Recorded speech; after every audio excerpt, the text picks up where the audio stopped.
Acompáñame a Barcelona, que te voy a enseñar una función que no tiene ninguna gracia. Lo único cierto es que me hice policía. Y a partir del primer día me dediqué a vagar por las alcantarillas.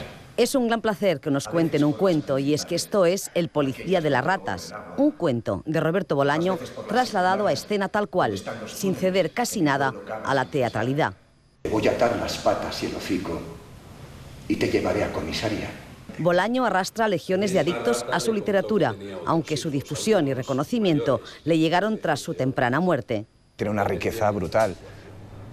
A mí me sabe mal que su vida se cortara tan pronto porque pienso que hubiese sido un dramaturgo excepcional y un teatrero brutal, porque es que la esencia es fantástica. Tiene todo lo que tú necesitas como actor para disfrutar de una pieza teatral, ¿no? A mí no me disgustaba volver a inspeccionar el lugar del crimen, buscar detalles que me hubieran pasado desapercibidos, reproducir los pasos que seguían las pobres víctimas, husmear. El policía de las ratas es una historia de novela negra.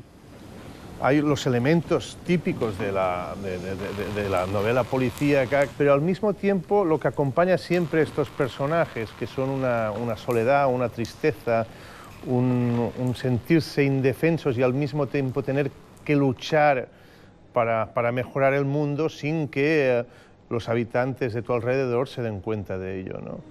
Una fábula en la que los personajes son ratas. Yo creo que estas heridas las produjo una rata. Las ratas no matan a las ratas. Esta sí. Se crea una gran tensión, por ejemplo, cuando dicen no, las ratas no matan ratas, y tú como espectador lo estás escuchando y dices, es verdad, cómo van las ratas a matarse a ratas, pero al mismo tiempo, mientras estás diciendo esto, estás pensando que los seres humanos, que tienen una inteligencia superior a las ratas, pero se matan humanos entre humanos sin ningún tipo de problema, ¿no? Ahí está la grandeza también de la fábula. Bolaño nos habla del valor de la diferencia, de la peculiaridad del individuo frente a la masa. Depredador, yo soy una rata libre. Puedo habitar el miedo.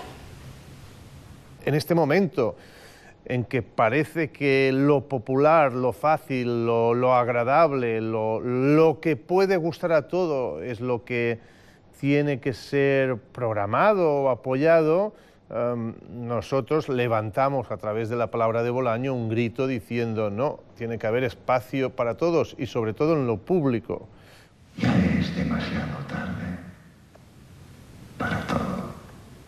El policía de las ratas, ahora en Barcelona y en enero en Madrid. Decía uno de los actores, soy una rata libre.